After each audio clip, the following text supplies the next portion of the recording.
Russian authorities continue to claim that Kupiansk is supposedly under Russian control. However, the armed forces of Ukraine are holding steady. About 100 Russians remaining there are surrounded. According to the Joint Forces Group, back in November, the occupiers were massively dropping Russian flags from drones to create propaganda footage. Now, this kind of disinformation about Kupiansk is being spread to exert pressure and in hopes of breaking the blockade of the city. However, all such attempts have been unsuccessful. Russian mercenaries have been spotted in the Kupiansk direction, whose level of training is usually not very high. Some of these soldiers have already been taken prisoner. Russia is also using contract soldiers in the Kupiansk area who have undergone about 2 months of training. These are people of average qualification who are not professional soldiers. Viktor Trehubov, head of the communications department of the Joint Forces Group, speaking live on the marathon. Meanwhile, in the Lyman direction, the enemy army attacked Ukrainian positions in the areas of Novoselivka, Myrne, Drobisheve, and Stavki. Near Kostiantinovka, clashes took place around Plashchevka, Rusin Yar, Sherbanivka, Oleksandr Shulkin, and toward Sofievka. And on the Pokrovsk section of the front, Ukrainian defenders repelled Russian assaults near the settlements of Myrnohrad, Rodinske, Kodline, Udachne, Fili, and Nohopavlivka. If we talk about Pokrovsk, the Myrnohrad agglomeration, Kupiansk, Vovchansk, Lyman, Siversk, Huliaipol, and Stepnohirsk, these are the main locations where the enemy is trying to break through our defenses. However, as I already mentioned, they aren't succeeding at all. Moreover, in the urban battles of the Pokrovsk-Myrnohrad agglomeration, it's clear that the Russians, despite putting on immense pressure and having a significant numerical advantage in manpower, have actually gotten stuck today. They're bogged down specifically in the city fighting. Not to mention the situation near Kupyansk, where our counter-sabotage special operation is underway, and the enemy is being pushed completely out to the outskirts of the city of Kupiansk. It's obvious that the Russians will continue to launch intense attacks on all our positions. For a month and a half, a Ukrainian ground drone from the 3rd Assault Brigade took up combat duty instead of infantry, using machine gun fire to suppress all enemy attempts to break through into its area of responsibility. At the same time, the operators controlled the robot from a safe location. Ukrainian defenders note that during the mission, the Russians failed to either slip through or break the defense, and the troops held their positions with 0 casualties. At the same time, the strike drone operators of the Perun Unmanned Systems Battalion of the 79th Separate Air Assault Tavria Brigade, southeast of Myrnohrad, destroyed a large-caliber D-20 howitzer belonging to the Russian army. After hitting the gun twice, the pilots went on a follow-up reconnaissance and discovered enemy soldiers who were trying to take away the remaining ammunition in a van. However, they too were struck by Perun's drones. Due to massive equipment losses, the Russian occupiers are now forced to launch assaults on horseback. Ukrainian defenders released drone footage showing 2 riders on horseback. However, the Russian cavalry breakthrough never happened. It was stopped by pilots from the 92nd Separate Assault Brigade. Meanwhile, at a Russian military airfield near Lipetsk, 2 Su-30 fighter jets were hit. According to the main intelligence directory of the Ukrainian Ministry of Defense, the planes were set on fire right inside the protective hangar and completely put out of commission. This special operation was planned for about 2 weeks. The total value of the destroyed aircraft could reach hundreds of millions of dollars. For the defense forces today, for the defense forces of Ukraine, there are no locations where we can't deliver, whether it's missiles or drones accordingly. Today, the decoding of where things are hitting isn't done completely accurately. However, we can see the effectiveness of these strikes. It's very high. Just look at the aviation, right? How many enemy planes are being destroyed on the ground? And these are combat units, not some used equipment, as they say, that doesn't even fly anymore. No, this is combat equipment that also threatens the south of our country by launching air-based missile strikes. According to the General Staff of the Armed Forces of Ukraine, since the start of the full-scale invasion, Russia has lost more than 1,199,000 military personnel. Just in the past 24 hours, Ukraine's defense forces eliminated 1,420 occupiers, also destroying 8 tanks, 20 armored combat vehicles, 23 artillery systems, 1 multiple launch rocket system, and 113 units of enemy automotive equipment. The General Staff of the Armed Forces of Ukraine recorded 205 combat engagements on the front line over the past day. In the southern Slobozhansky direction, the Russians stormed the positions of Ukrainian units 6 times, and in the northern Slobozhansky and Kursk directions, 8 times. Russian occupiers attacked 10 times each in the Lyman and Arakiev directions, 11 times in the Kupiansk direction, and 13 times each in the Alexandrivka and Huliaipol directions. Fierce fighting took place in 2 directions the day before. In the Konstantinivka direction, 31 attacks in the Pokrovsk direction. Ukrainian defenders stopped 58 assault and offensive actions by the aggressor. Ukrainian defense forces successfully thwarted another attempt by Russian troops to break through near Dobropilya in the Donetsk region. According to the National Guard of Ukraine, fighters from the 1st NGU Azov Corps recorded the movement of 4 enemy columns toward the city. During the attack, Russian troops used 24 armored vehicles. The assault was carried out by units of the Russian Federation's Marine Corps. Pilots of FPV drones and heavy bombers from the Special Unit Lasers Group, working together with other Defense Forces units, targeted the concentration of enemy forces. As a result of precise strikes, the assault was stopped and the enemy's equipment was disabled. With this information, we will begin our conversation with our guest. Military expert Vladyslav Seleznyov is joining our broadcast. Vladyslav, welcome. Glory to Ukraine. Valery, good afternoon to you as well. Glory to the heroes. So this is quite a desperate attempt, I would say. 4 armored columns, 8 tanks in a single day. Those are pretty serious numbers. Considering that in previous days and weeks, I'd say everyone was trying to slip through in small infantry groups. But here we see such a desperate assault, and the results match. How would you characterize this? That's a very accurate description. Desperate assault. As we can see, based on partial data from the Ukrainian General Staff, the enemy has not been using their armored component as actively lately, especially their tanks. But this time, the enemy decided that they could pull it off, that it would work. And they deployed a fairly large amount of armored vehicles to make sure they would achieve the result they wanted.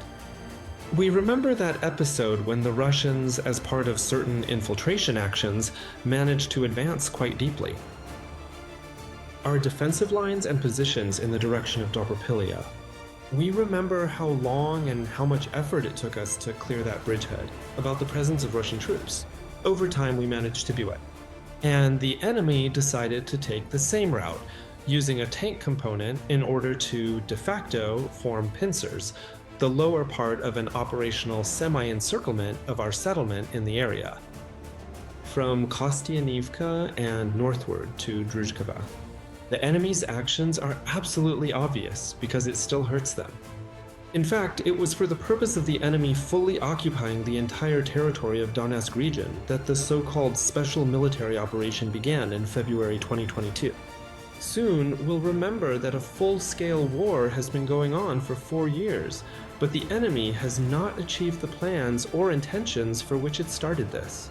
So-called FMO, Special Military Operation. Therefore, without a doubt, by a certain date, the enemy is rushing to seize as much territory in the Donetsk region as possible, using all available forces and resources, including armored vehicles.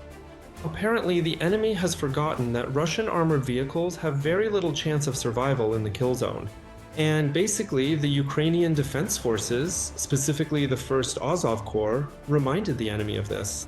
Effective use of artillery, timely deployment of anti-tank and anti-mine measures.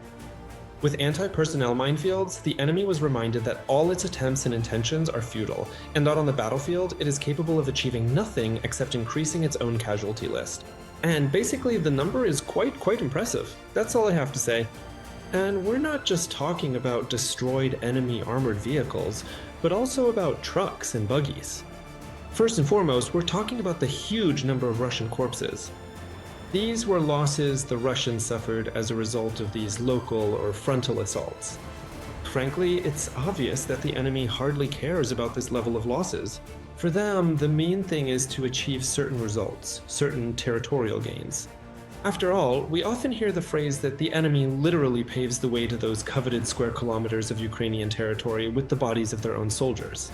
This time we're seeing pretty much the same thing, but I think that Water wears away stone, and in our effort to inflict as many losses on the enemy's manpower as possible, over time we will achieve those very results we desire. Even now, we can literally state the following. Out of more than 450,000 Russian citizens who, through various recruitment campaigns, whether volunteer formations or enlistment for military service under contract, have ended up on the battlefield in total, for the Russians, this number has increased from the original figure by about 75,000 over the course of this year. So 450 and 75. Accordingly, that's the difference. These are the very Russian soldiers who were killed or maimed, and who in fact remained on the battlefield for the sake of the geopolitical ambitions and dreams of the Kremlin dictator. What's especially notable in this situation is that over the last 2 months, October and November, the number of Russian soldiers killed makes up about 65% of the total losses. And this means, first, that the medical evacuation system is extremely inefficient, and second, that the enemy is still mostly using improvised vehicles, which definitely don't protect against Ukrainian bullets and shells. But nevertheless, the enemy is using this factor, trying to overcome the so-called kill zone by relying on high speeds, in order to achieve those very results they're aiming for. It should also be noted that Ukraine's defense forces are actively and quite effectively eliminating those who try to slip through. In the context of Putin's direct line, I think it's worth reminding our viewers that the zone of the Kupiansk operation by the armed forces of Ukraine is expanding, and accordingly, the number of those Russian soldiers who are still left in the city is decreasing. What can you say about this? It's obvious that for Putin and his inner circle, the story with Kupiansk is a story of personal humiliation. After all, Vladimir Putin has repeatedly declared to the whole world that he has full control over Kupiansk and the Kupiansk railway junction. Basically, I've long come to the conclusion that, listen, the Kremlin dictator is a completely irrational story. He lies every time he opens his mouth. But nevertheless, some representatives, including those from the current establishment, believe that Vladimir Putin's speeches should be listened to. So basically, what conclusion can they draw once again? Putin has lied in. Because when he talks about the Russian army having full control over Kupiansk, I think there's only a tiny bit of truth in those statements. Namely, about 100 Russian occupiers are trapped in the central districts of Kupiansk, unable to break out or receive proper supplies. And when it comes to their survival, I think it's just a matter of a few days. Ukrainian defense forces continue search and raid operations to locate these very Russian assault troops who are hiding in the basements of central Kupiansk, with the goal of either capturing or eliminating them. Obviously, in the near future, we'll hear from the relevant spokespersons of the Ukrainian Defense Forces about a complete clearing operation, Kupiansk being cleared of the enemy. Accordingly, the enemy doesn't even have the technical capability to break through to their own forces and assets that are blocked in the center of Kupiansk, because the measures that have currently been carried out on north of Kupiansk, the enemy has been almost completely deprived of the ability to maneuver their forces and assets. And that means that the Russian servicemen supposedly controlling the center of Kupiansk are practically doomed, and the question of their survival is just a matter of a few days. A couple of minutes, we have some airtime left. What is your opinion on these kinds of local Russian attacks on the border areas of Sumy and Kharkiv regions? Civilians taken prisoner, the capture of some hostages. What do you think is the purpose of these actions? The scale? And these actions, yes. There are two very important aspects. The first aspect, in May of last year, Putin tasked his army with creating a so-called buffer or sanitary zone in the Ukrainian regions bordering the Russian Federation. We're talking about the Kharkiv, Sumy, and Chernihiv regions. This means that Ukrainian defense forces need to always stay alert and keep all enemy movements under control. This is a story that happened near the settlement of Hrabske. What happened at the Sumy Social Center requires a real and very principled assessment of the actions or inactions of some of our commanders, officers, and their subordinates, because we are all witnesses to exactly that. photo and video materials show that the tasks assigned to the Ukrainian defense forces involved in this section of the front were not properly carried out. The enemy will continue to try to exploit the situation, which means we need to take measures not only in terms of organizing our combat support and combat operations, but also in carrying out engineering and technical work to secure our border areas. I mean, the creation of anti-personnel and anti-mine fields, as well as other engineering and technical structures that will make it as difficult as possible for Russian forces and assets to infiltrate across the state border between Russia and Ukraine. Accordingly, there's always work to be done.